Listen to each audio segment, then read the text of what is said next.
Hi, Thorsten. Welcome to the Trail Runners Association of Hong Kong, China podcast. Thanks, Jenny. Good to be here. Thanks for the invitation. How are you doing? I'm all right, actually. Just tail end of the trip, so good to be here, back in Hong Kong. Yeah, so I should introduce Thorsten for people who don't know him. He's just completed a mammoth cycling challenge, cycling from Harrogate to the Himalayas, and which is I think 14,000 something kilometres. 14,000 k. Over 100,000 metres of elevation gain as well. And That's how long right. did that take you? Oh, just over 7 months, so 220 days it was.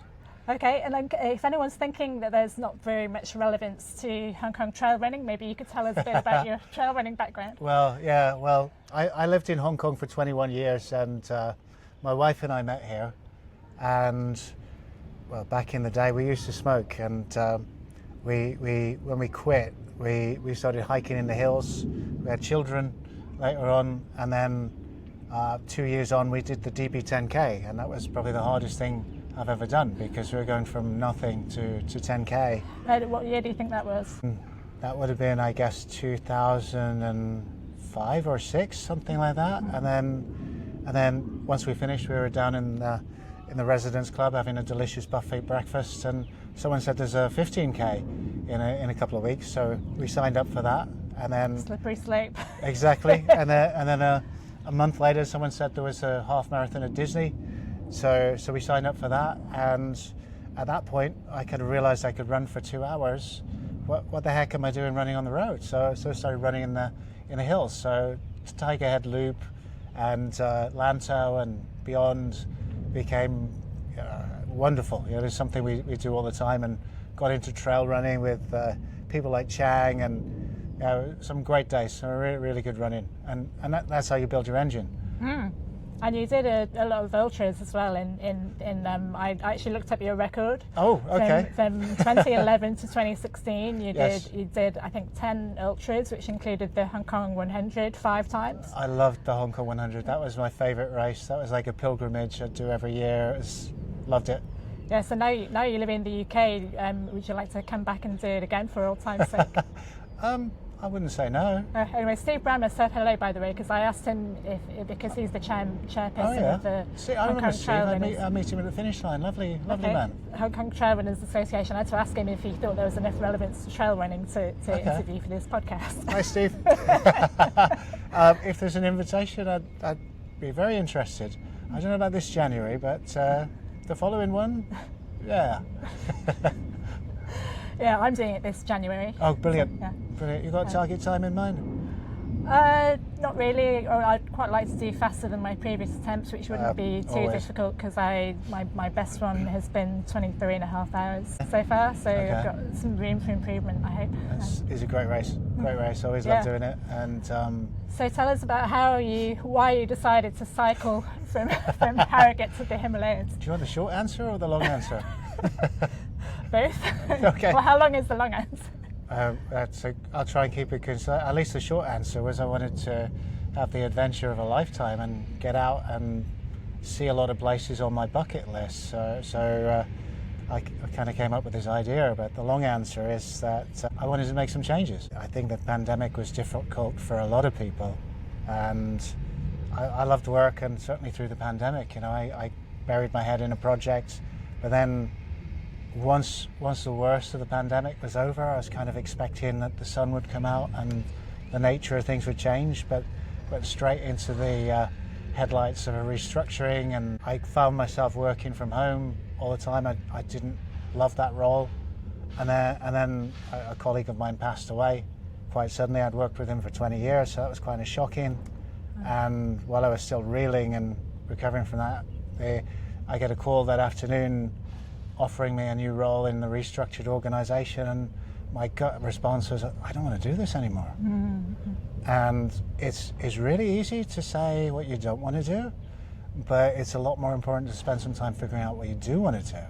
So that was sort of something I worked on for the next 6 months. So I'm like, okay, take the job, get paid to figure this out, but what do I really want to do? If I could live life on my own terms, what would my life look like? What would I do every day? Wouldn't it be great to wake up every morning with purpose and energy and passion? And eventually I start to figure out, I love being outdoors, I love moving, I love travel.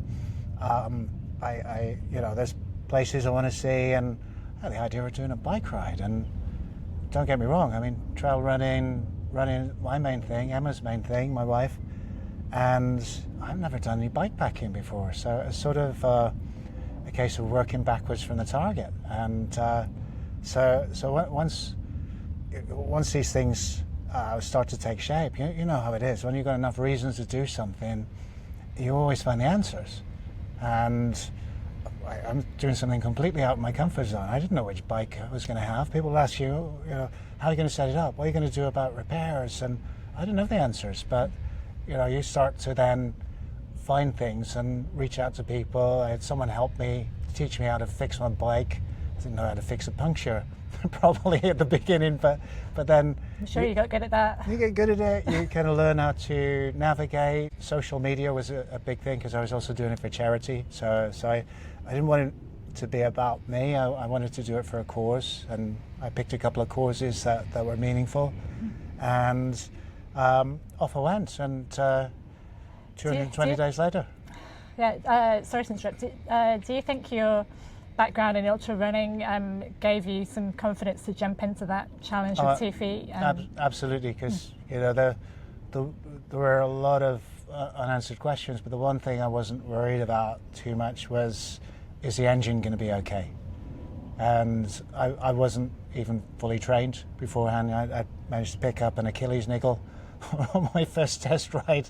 I cycled down to Devon, so 6-day ride, and then got an injury, so I was pretty worried how that was going to turn out. I was doing some strengthening, and then it got really cold. It was like -6, and then I didn't ride. So my hope was that I could cycle myself fit once I got started.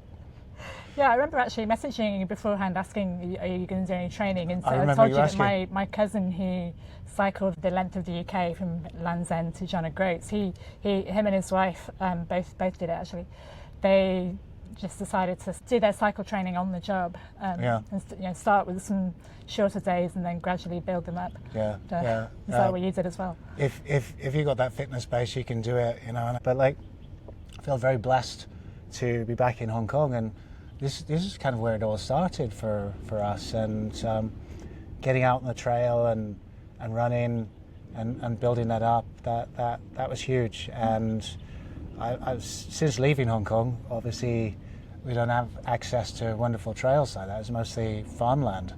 Whereas if we jump in the car for an hour, we do get into the Yorkshire Dales and the Yorkshire Moors, but it's sort of more rolling hills. I need to go up to Scotland to get this kind of quality of trail. So I guess we keep ourselves fit, but it's sort of a 6 or 7 out of 10 fit, rather than an 8 or a 9. So you do have one ultra on record in the UK. Wow, you've really done your research. That's true. Castle something. Yes, Race to the Castle. Emma and I did that together, and we kind of started somewhere near Newcastle Airport and ran to Bamber Castle, so near Holy Island. And you have done some other trail challenges in the UK, yes, like Yanni went across the North Yorks moors, just staying in different places every night. That's one thing we started enjoying doing, fast packing.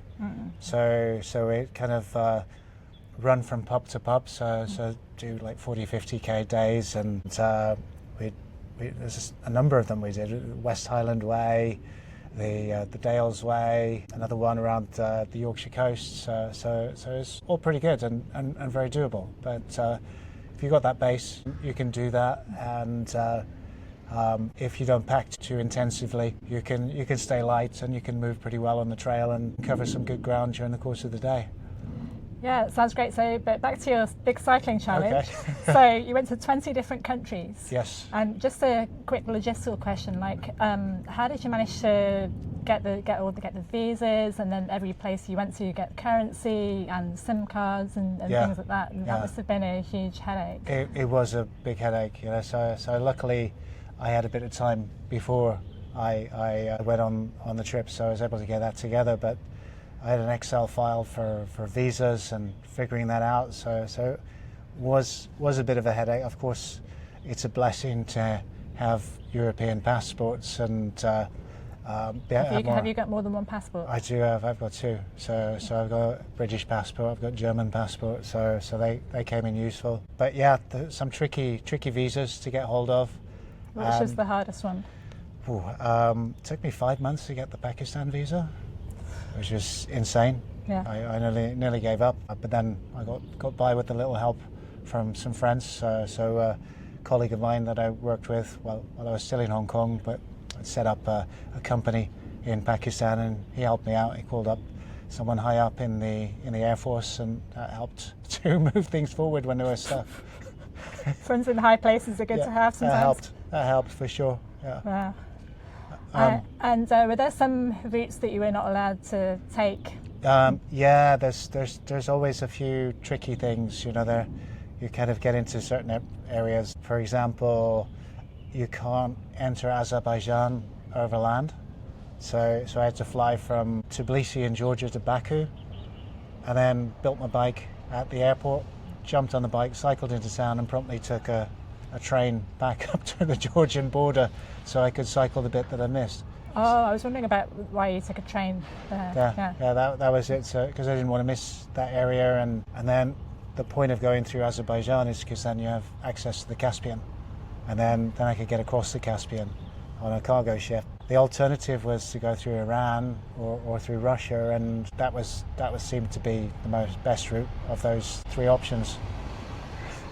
Yeah, so you got a ferry across the Caspian. Were there any other gaps? I know there were some tunnels that you were not allowed to cycle through, where you had to go on a truck or something. The tunnel of death. I could have cycled through there, but I didn't think it was a smart move. So hitchhiked through that one. China doesn't allow you to cycle across the border into Pakistan, so you have to get a bus from Tashkurgan in Xinjiang through to Sost, just over the Pakistan border. The other thing was when I left home, the border between India and Pakistan was open.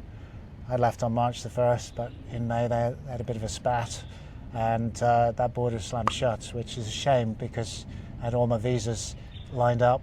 So I had to fly. I wanted to get from Lahore to Amritsar, which is 50 kilometers, but what that meant for me was flight to Abu Dhabi to Delhi in an overnight bus. Abu Dhabi, that's a long way out of your way. It's crazy. You're looking out the plane window and like, what am I doing here? This is and 2 overnights to move 50 kilometers, which is insane. I would have cycled that. I could have run that in a few hours. Wow. So let's wait for this truck to go by. Just let him.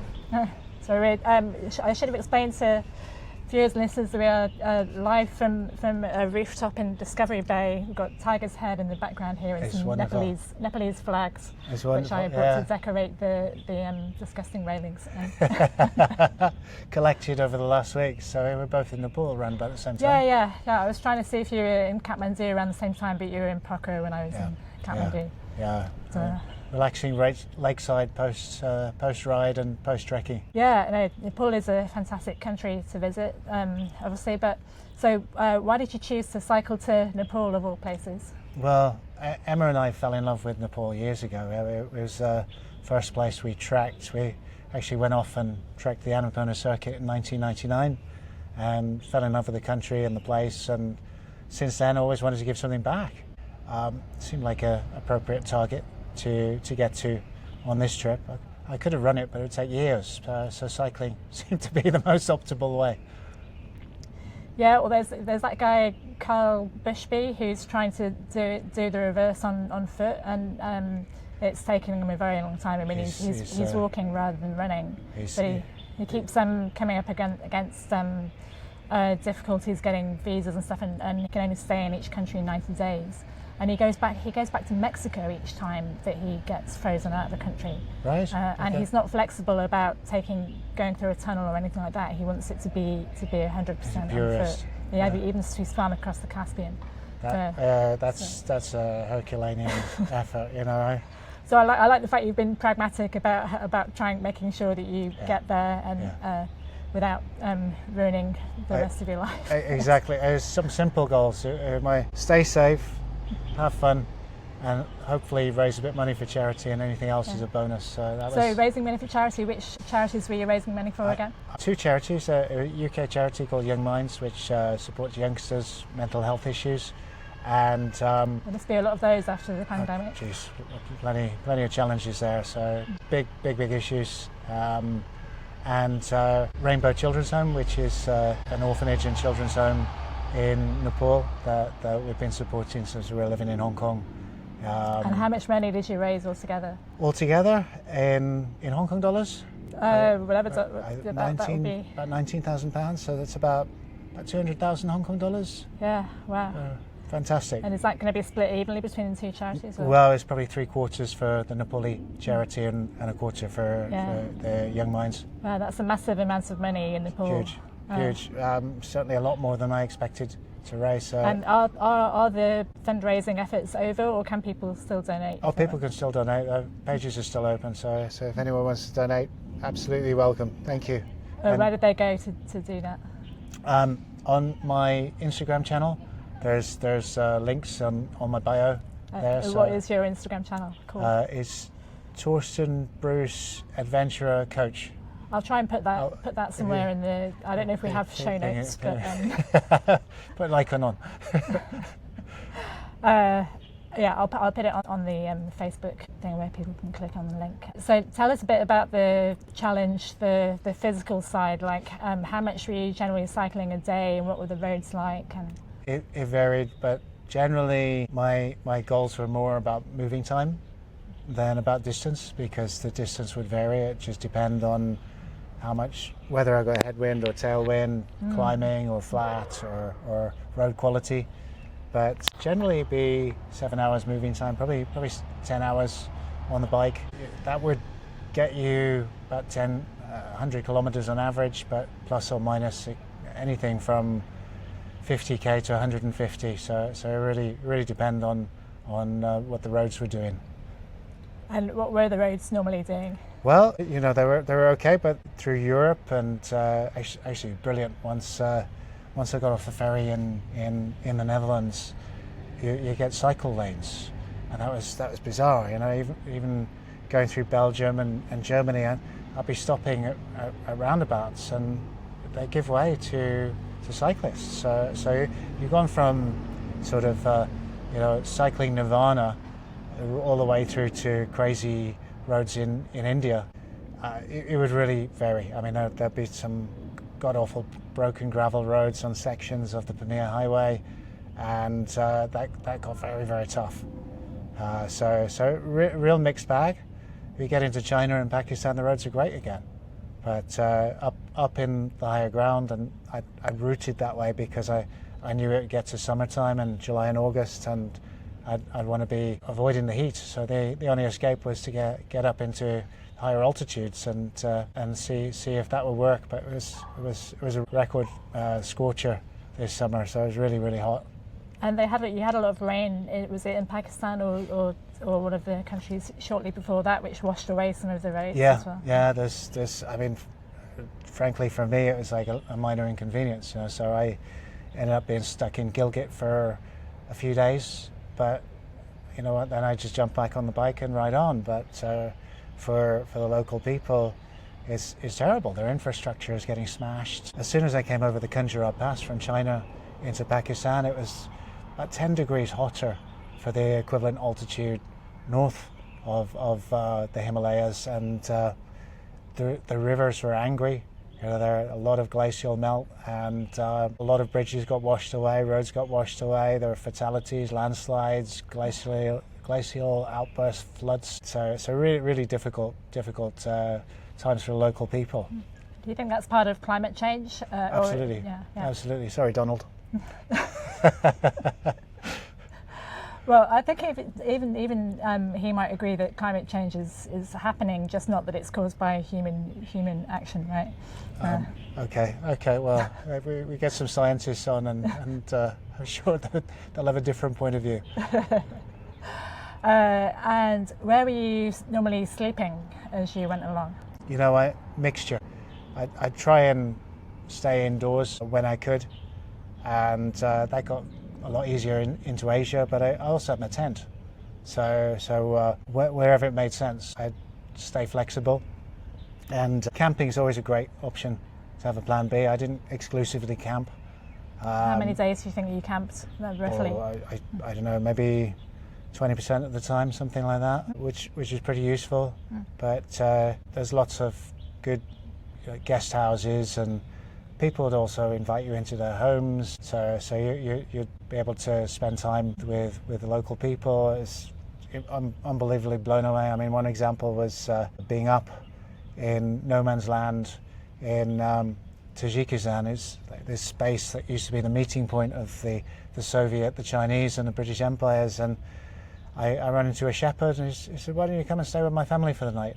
So he brings his flock of 200 goats and puts them in his backyard, and we kind of sit on the floor of his humble home and have dinner together. And how were you able to communicate with people? Did you find people that spoke English, or was it kind of just sign language? Sign language, Google Translate would be a godsend. You always find a way, you know. So getting messages across. I mean, sometimes it's just simple sign language, and that works wonders. You know, a smile, and you know that can always help. You always find a way, and you always be someone willing to lend a hand wherever you were. So it was incredible. Yeah, I mean that was the most impressive thing I thought about your videos. I mean, you're doing a vlog every few days for people who don't know. It's worth going back and looking at some of those. I thought that was the best thing on the internet for a few months. Especially going through Central Asia, where most of us have not seen much, including myself, before. Yeah, and just every video seems to have some random acts of human kindness in it, which so much of that is unbelievable. It really helps kind of restore your faith in humanity when you see all the crap things there are on the news. Yeah, a lot of negativity, but people, wherever they are, they still manage to find joy in their lives, and to go to places where people really have nothing, and they're giving me stuff instead of trying to rob me.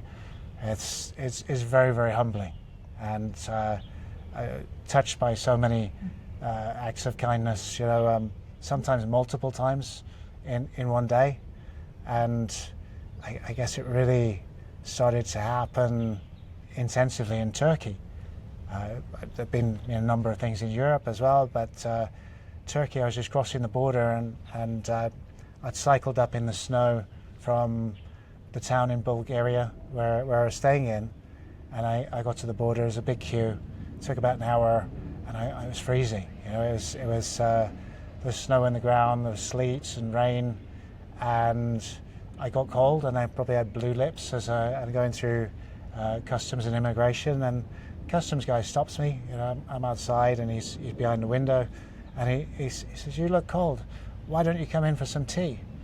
I'm like, okay, great. You know, get out of the cold and the rain, and sat in next to his bar heater and drank tea with him while he told me about working for Turkish customs, and he'd been bounced around in southern Turkey, the Iraq border, and now had an easy role on the border with Bulgaria. But unbelievable acts of kindness. It was really fantastic.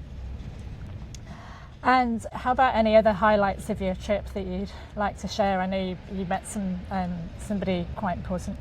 Oh yeah. You're clearly talking about my wife.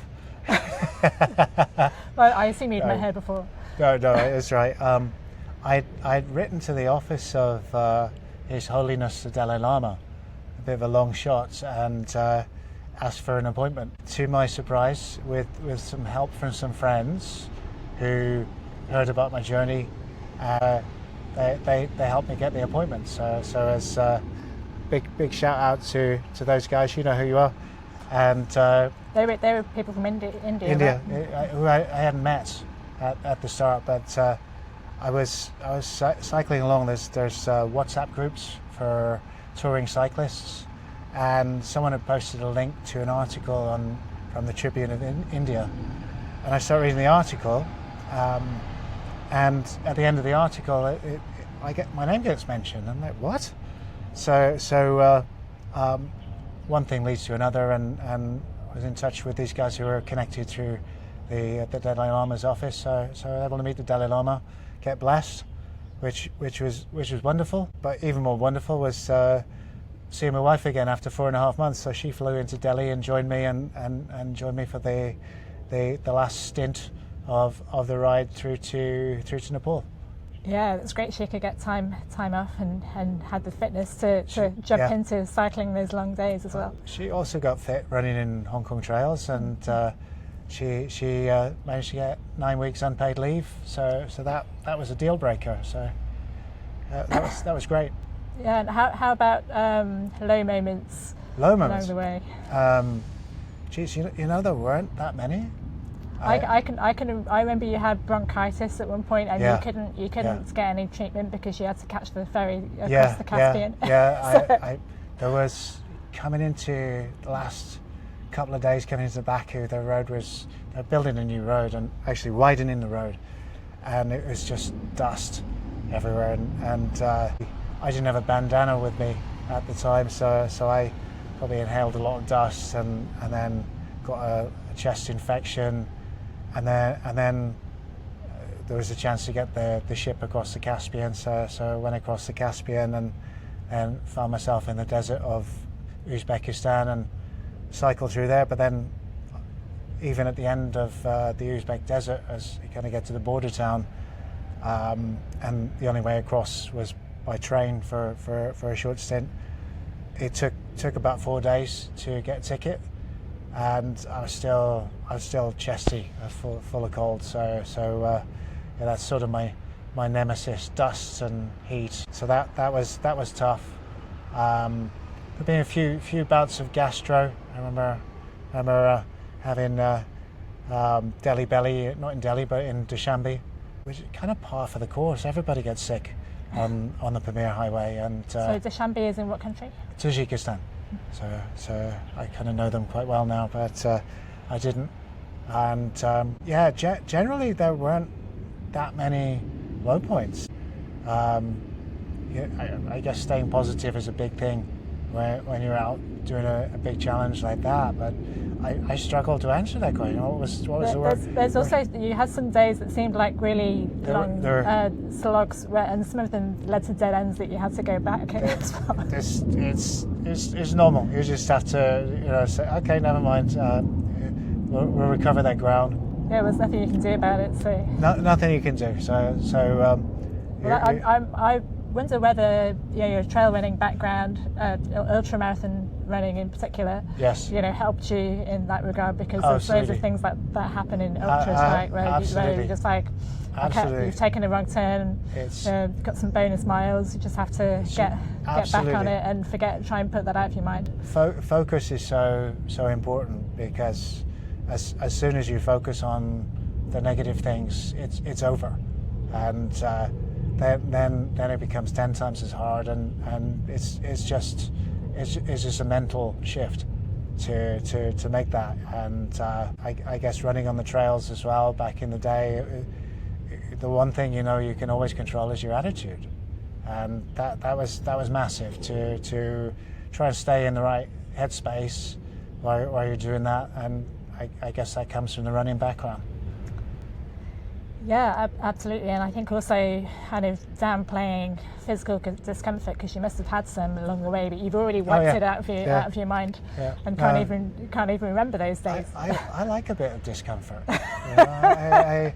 Not everyone is going to agree with me on that one, but I think when you have that discomfort, it makes you appreciate things more. And relatively, there's a massive population out there that kind of lives lives very, very different from our first world realities, and you know what, they're fulfilled.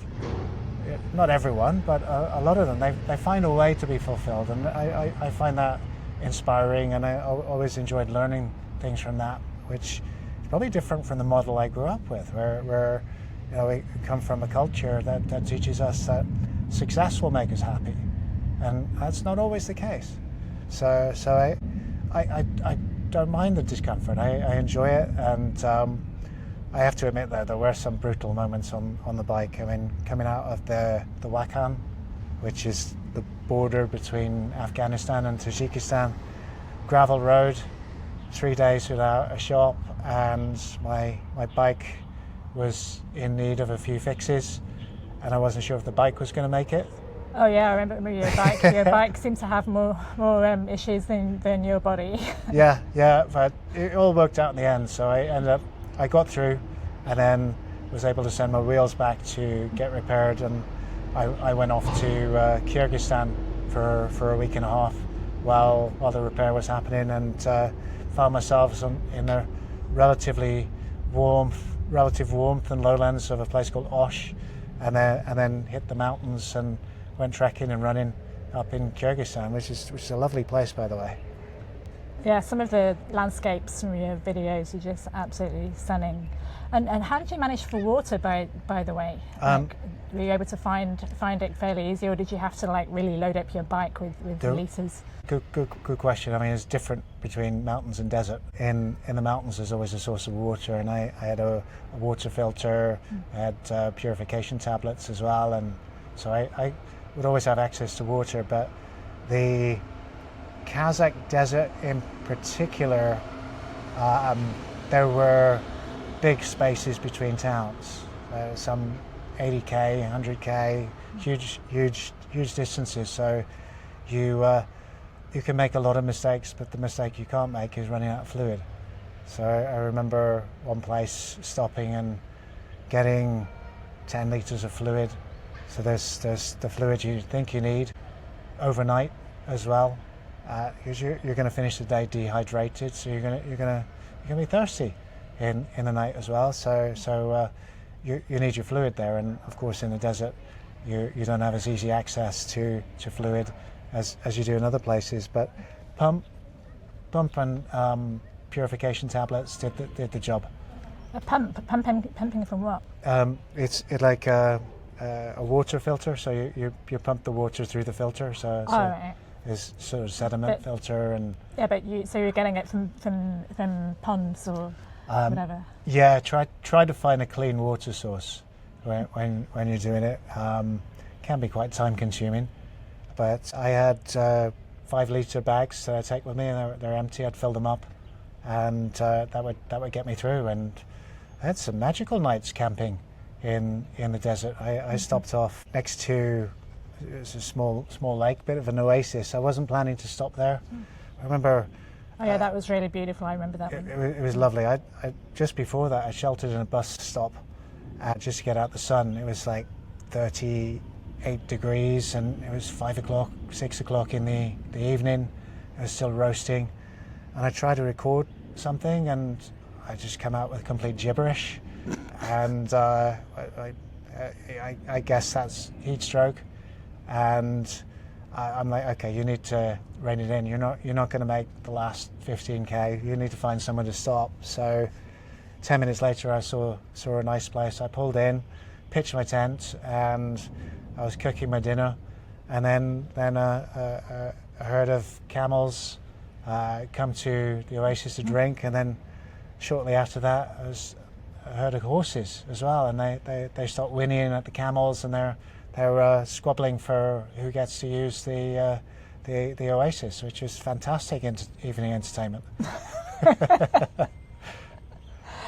Yeah, great. Well, I won't take much more of your time, because I know you have only a few days in Hong Kong and have lots of people to catch up with. But just wondering, are you planning any trail running challenges in absolutely. the future? It'd be criminal to come here and not run up the Tiger Head and do a few things. I mean, you haven't done that yet. I have, but they were running the UTMB earlier, so I stopped at the reservoir and then ran out to the golf club. So we're off to Puyo Beach tomorrow. So I'll be seeing a bit more of the trails. But I don't have too many days this trip. I didn't even plan to come here. I'm talking about like challenges, like races, or you could also try running across the length of the UK. Be careful what ideas you put in my head. This was a virtual race, by the way, that I did. It'd be more, it took me non-virtual would be a lot more fun. It took me 3 months, but I would like actually to do the across the UK. I think the record is something ridiculous, like 9 days, maybe it's 12 days. It's really ridiculous that it's possible to do it in that time. It would take me a lot longer than that if I was to do it. Or even cycling across the UK, that's quite doable. I need to get my trail legs back. I did a run when I was in the Fan Mountains in Tajikistan, and I went out. I was out for most of the day.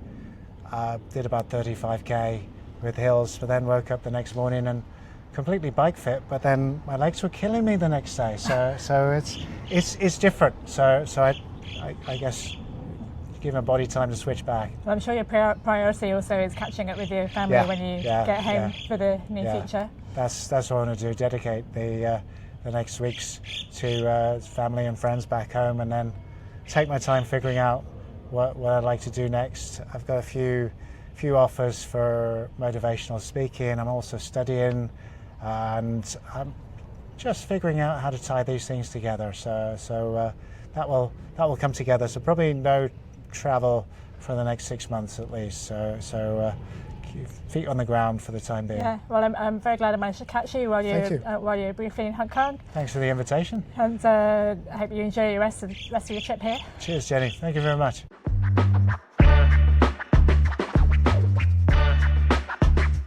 Hi, Michael. Welcome back to the Track Podcast. How are you doing today? I'm doing great, Jenny. How are you? Not too bad. I'm on the mend from my multiple tumbles in the street. It feels like it's just me that tumbles in the street as opposed to on trails, but have you ever tumbled in the street as opposed to on trails? Yeah, several times. I think you switch your mind off once you get off the trail, right? Like I'm going down all these very technical sections, and then I hit a little flat road and I catch a corner, or I actually sprained my ankle slightly going down golf course road the other day, like a couple of days ago, just like silly things. So it happens. Yeah, I mean, if I've kind of tripped and hurt myself maybe about 20 times, and 18 out of 20 have been on road. And the 2 times that were on trail were on easy sections of trail where I was paying less attention than on a technical part where I'm focused, and I never hurt myself on technical parts, touch wood. Yeah. I think you either go slower or you're just more really focused in. Yeah, I'm not sure, but yeah, I have the same challenge sometimes. I'll trip and I'll go back and look and go, what's there even to trip on? Like I can't find like the stone or the root, but I somehow like look up and see somebody up ahead and then boop, fall, something like that. But yeah. Curious, do you like to keep wounds, if you have a wound like on your knee or something, do you like to keep it when you're trying to help it heal? Do you like to keep it wet, or do you like to try and keep it dry to get a scab on it? Well, I usually don't cover it unless it's still bleeding or I'm going to leave a mark somewhere. So if I'm going out running, I usually don't cover it unless it's like still bleeding or very, very fresh, of course. So like after a day, I'll usually take off any bandages and things like that. Even I had wounds, if you remember, I hit my face at night running recently. So I had some sutures and stuff for a day or two, but then I just took it off and ran with the cuts and the bruises. Yeah, I because I've got a race coming up on Saturday, just the only 27 Ks on Lantau Action Asia. I have been, Googling the hell out of how to help grazers recover faster. And it's supposed to be much better if you do keep them wet. It's supposed to help them heal faster, but it's just so inconvenient to have, because the plasters tug on your skin. So I took them off to go running just now. Yeah. Yes. Scars are sexy is what I say. So, that shows it's true. I have a shirt that says it wasn't a trail run unless you come home bleeding. So you're doing your job. Well, I must be very sexy then because I've got a lot of scars. There you go. So, sorry, we should be talking about Thorsten's incredible achievement, cycling all the way from Harrogate to the Himalayas. Have you ever met Thorsten? It's funny, he lived here in DB for a while, but I never really met him when he was in DB. But when he was back, he did a Tiger's Head run with us. We have a group that does it on Wednesday morning sometimes, and he joined one morning when he was here, I think shortly after your interview. And I got to meet him. And once I heard what he did, I just stuck to him the whole run. I was just asking him questions and like, what? You did what? That's crazy. And asking some questions you asked. I even asked some stranger questions like, what was your favorite meal the whole time? And, and he told me that story about the Turkish immigrant person. There's more to the story as well. He kind of went on further where the guy drove him down to where he had to bike again, where he was supposed to ride his bike, but he had to walk down to his bike, but he drove him down there himself, and all these like crazy stories of the adventure. And I was asking, like, were you scared you're gonna get kidnapped, or you like I'm like all these things, like, and he just seemed like he was just amazingly positive the whole time, and he had something he wanted to do, and he prepared well, and when he struggled, he was positive and kind of overcame it. It's just amazing story. It's amazing. Yeah, I think it gives us a lot of optimism for other challenges that we might be able to do in the future. Maybe not trail running, but things where our mental skills that we've got from trail running might come in helpful. Yeah, I was even thinking, right? Like one of the things when I was listening to him with your interview with you and him was that I have moments sometimes in some of the longer races I've done where you feel alone. You have some pain and discomfort, and you kind of get like down about it and worried about it, and and kind of like maybe thinking giving up is the smart thing to do and things like that. But then I think even that picture of him, I see the picture of him by the oasis with camels and horses coming up, and my first instinct is like, are the camels? I don't know camels. Are they friendly? Are they going to come after me? Or but he was just there taking pictures and had a problem and just kind of dealt with it. And he's in the middle of nowhere by himself with just a bike and some supplies and may run out of water. And so it kind of gave me a different perspective on like, if you get to those moments of,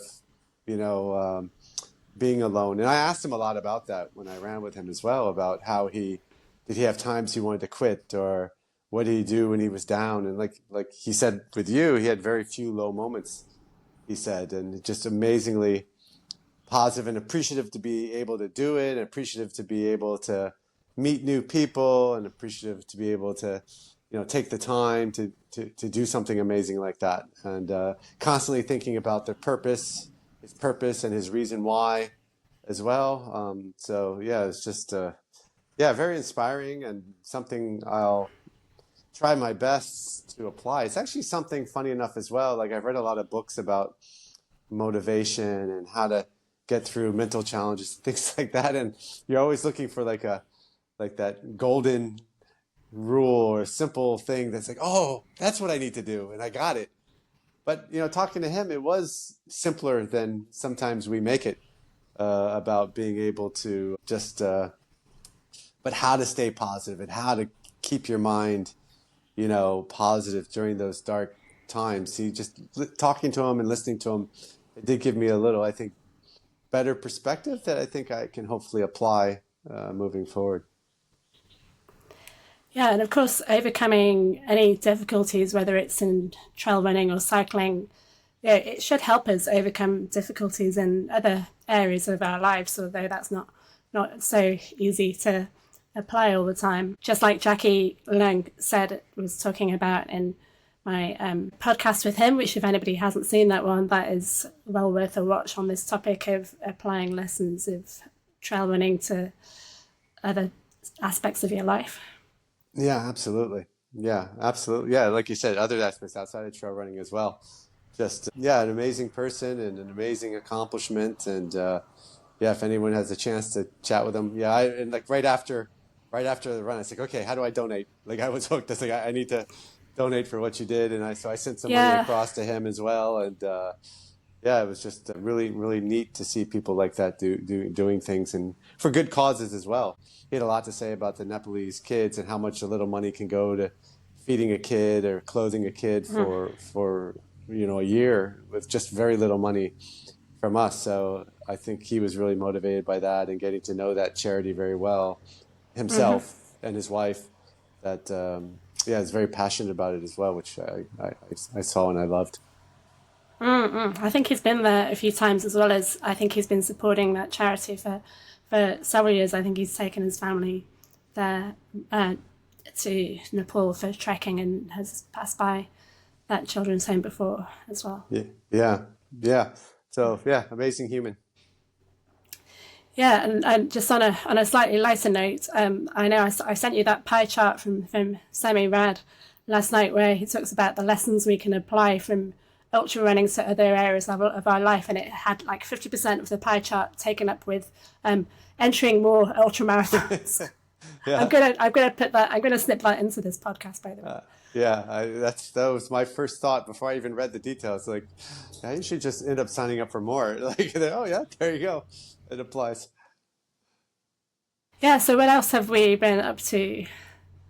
Lots of training. I've had some feet issues, so now I'm feeling a little bit better and getting out and getting back out there with this great weather. Just the last few runs I've had, the weather's been amazing with the clear skies and cooler temperatures, and so setting some good feeling fit and setting some times that on little segments that I haven't been able to hit for a few months. So gives you a little bit of confidence out there as well. And yeah, there's some races coming up, I think, this month. Lantau 50, I think it sounds like you're doing that this weekend. And I think the North Face 100. North Face 100, I think, is the following weekend as well. I know a few people doing that. A couple people first 100K, I know, doing it, which is a fairly tough course from my understanding. Actually wearing a North Face 100 shirt from when I did it in 2018, I forget what year it was, 2017, 2018. So yeah, that's some good races coming up in the next couple of weeks. Yeah, somebody that we know once called the race director of the North Face 100 a sadistic bastard. Oh yeah. After finishing the 100, and the next time I saw Keith Noyes, I actually told him, "Oh, someone I know that finished the 100 called you a sadistic bastard," and he laughed. It's probably a compliment for a race director. Yeah, I'm doing my job. Yeah. Yeah, so that's like, not to put anyone off who's doing that. I'm sure it's a really good race with some nice technical sections. Yeah, no, it's a lot of trail too, right? So from what I remember as well. And the Lantau 50 is also a tough 50. I've done that and the Nine Dragons 50, and think they're pretty similar.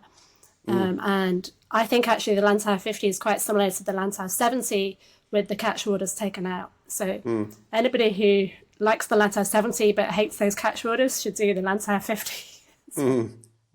Yeah, it's a good one. And also, I know that you've been helping out as well, but I was helping out last weekend with the Team Fear Junior Challenge, which is this. I'll just stand up so people can see the shirt. It is a fantastic challenge for kids between 8 and 18, going around trails near DB, and they go up rock scrambling up riverbeds and coast steering around the coast and doing some kayaking and jumping in the sea. It's very tough but fun for kids that enjoy that kind of thing, and I think pretty unique, not only in Hong Kong but in other parts of the world. I don't know many other races like this. Yeah, and obviously you asked me to help marshal, and so I've marshaled, I think 3 times, last 3 years, I think I've been part of marshaling, and yeah, it's just so fun to see the kids. There's so many different dynamics of emotions too, because they do run in pairs of 2, sometimes 3, but mostly 2s, and I swear, it feels like 90% of them, I'm sure it's not that high, it's like one kid is super motivated, and one kid's like, when's this is going to be done? And they're like pulling, so they're like, you almost have a sense of trail walker where like one person's pulling the other person along. Come on, let's run. Come on, we're almost done. Let's go. And a couple girls, one girl I said, "How you having fun?" She goes, "After this, I'm getting McDonald's." Like she was like very, like, I'm doing all this work. It's a lot of work. It's how many K is it? It's like 3-4 hours they're racing and doing crazy obstacles and trail and running. Oh yeah, they have the obstacle course on the beach as well. Yeah, I think it's only about 10K altogether for the older kids, but it's very steep and technical. Like in the trail that I was supervising marshals, and there were 50% grade slopes that I saw on Strava afterwards. Yeah. And and the first time that my kids did it, when they were like 8 and 10, I think, when I looked at the actual course, which they keep the course a secret until the morning of the race, so that people can't go out and do training, and also so people don't try and go up the river gorges before they hang ropes, which could be dangerous. And anyway, when I saw the whole map, I was like, oh my God, that is like all the training that I've done with my kids over the previous 6 weeks all together on one day. I'm not sure that they'll be able to finish all of it. Yeah, But somehow they did. tough. It's tough. Yeah, it's tough. It's tough. I saw lots of bloody knees and cuts and falls and stuff as well. And so, yeah, and most of the kids, you know better than I do, but from talking to parents, like most of the kids just do it year after year after year, and they do it. It's not like they get discouraged by it. They look forward to it every year as well. So, yeah, it's a neat event. It's a really neat event. And it's great to get kids out there into those types of things. So, yeah, I love being able to be part of it. Yeah, I love being part of it as well. And I think they could improve their marketing though, because I think there's a lot of trail runners out there maybe listening to this podcast who usually sign their kids up for the parent and child events who would, love their kids to have a chance to do something like this. So if you want to find out more, look at team-fear, fear.com. And it's a non-profit organisation. They give all of their proceeds to charity. So I'm not plugging any commercial enterprise here. Do they do ones outside of DB as well, or just the Discovery Bay? No, it's a community event. But this year was the first time they had more than 50% from outside DB. Oh, okay, great. I think it was just there were certain PE teachers in certain schools who've been pushing it to their students, or encouraging their students to sign up, which is great. Yeah, it's really cool. Oh, another thing that's in the news is that Hong Kong 100 is going to be 10K shorter this year. Wow, is it 10K? I know the first section I heard that is the 4-5K little trail section at the beginning has been removed. What other parts have been removed? Yeah, the whole of the Titan to Hui Ha section has been removed because of a landslide. I guess there's a landslide in the middle, which means there's no really other trails around there, so it's hard for them to do a reroute. So anyway, I'm very pleased because I'm trying to recover for the Nine Dragons, which is only 5 weeks later. So it's the 10K shorter. The 33 and the 56 are shorter too? I think the third is not affected except for the bit at the beginning, so that will only be slightly shorter. Yeah, but 2 or 3K still, right? Yeah. Yeah, but it's more substantial time-wise than it is kilometres-wise, because it's road as opposed to trail. Yeah. And so the third is not affected by much, but the half uses the same trail that's closed, so the half will be. But actually the half has got a longer finish because there's a detour near the end of the half, which I think makes it slightly longer. Okay. Like it goes all the way back up to Mach 3, near that place where you've got that shop that's halfway along, where it comes up to start with and then turns right, and then you almost go back to the same point after doing the loop. Right. To Pak Chateau. It'll be interesting to be tackling Maran Shan with slightly fresher legs than usual. That'll be good. And a lot more people will get to do the second half, or more of the second half, in daylight. More people will be able to finish in daylight for the front runners as well. Are they changing like the trophy target times as well? Yeah, they have changed the trophy target times, and I'm quite pleased about that because they've made the trophy target times only 1 hour faster. Whereas I think for somebody running my pace, then it's going to make it 2 hours faster. Right, 10K, being 10K. Being 10K right. less, especially because you've got the road replacing the trail as well. Right. So I'm eyeing that silver trophy, which used to be 22 hours and is now 21. I think that's much more achievable for me this year. Okay, well, I look forward to seeing it. Yeah, well, I've just got to get some decent training under my belt without tripping and hurting myself. Or at least do it on the trails if you can. Yeah, that's true. Did you hear in the interview with Thorsten that we were speculating on how long it takes to run the whole of the length of the UK?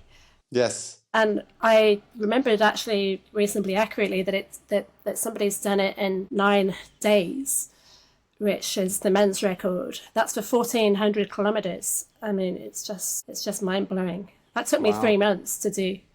Wow. Wow. I mean, I wasn't going for any world records. I could probably gone a bit faster if I was going How for much a world record. elevation gain is in that 1,400 kilometers? Actually, I don't know. It definitely has some, Yeah. but it's you don't go up any mountains or anything. But it Right. has obviously a lot of little hills which add up to Sure. a few thousand, I think. Okay. Yeah, and the women's record is 12 days, and there's another woman who's done cycling, a return trip in 5 days. So she's cycled all the way up, all the way down. Oh, And wow. that's the overall record for cycling return trip. Oh, wow. Men and women. Yeah. Wow. Nice. So it's a thing that a lot of people have tried, obviously. People do crazy things. Yeah, I'm interested to hear how Carl Bushby gets on with finishing his challenge. He's trying to get back to the UK. But it's a major blow that Brexit happened, the UK leaving the EU, because it means he has to get a separate visa for the Schengen region, and he can only stay there for 90 days and then he'll have to go out again. So I believe at the moment he was going through Turkey, and after 90 days he had to go back to Mexico and then spend 90 days there before going back. So that means there's 3 months between every portion of the course that he's attempting going through Europe, which means it can still take quite a while, even though he's quite close to home. Yeah, I saw an interview with him, and they were saying, I think it was in early spring he's supposed to be, I think, finished right now, or was it earlier than that even? I think, I can't remember, but yeah, sometime early, first half of next year. It's a crazy. It could crazy, be if he gets. yeah. It could be if he gets more than 90 days. In like sometimes some countries are willing to extend the visa if he has friends in the right places to get them to. It's mean, it's renew cruel his not visa. to. But then I guess he's going to want to swim across the channel as well, Okay, well, unless they let him walk through the tunnel. Yeah, I think I would petition for that. Yeah, I'm sure he's Crazy. trying, but I don't know if there are any times when the tunnel's not being used. Yeah, Anyway, amazing. Michael, I think we should wrap this up unless you've got anything else you'd like to share. No, just great listen for Thorsten, and inspiring guy, and I hope everyone can take a little bit away from it. And yeah, I think there's things you said, his Instagram channel, where I think people can go see some of the highlights of his trip. It was an amazing feat that, yeah, will inspire me going forward for sure. Yeah, it's also an amazing journalistic achievement that he was making Yeah. great videos every few days of some really stunning looking places. And in some of the towns in Central Asia he went through, it looked just amazing. Yeah, amazing. All right, well, have a good week, Michael. I'm going to sign up before I start coughing again. Yeah. I thought you were about to blow me a kiss there. Okay, holding the cough.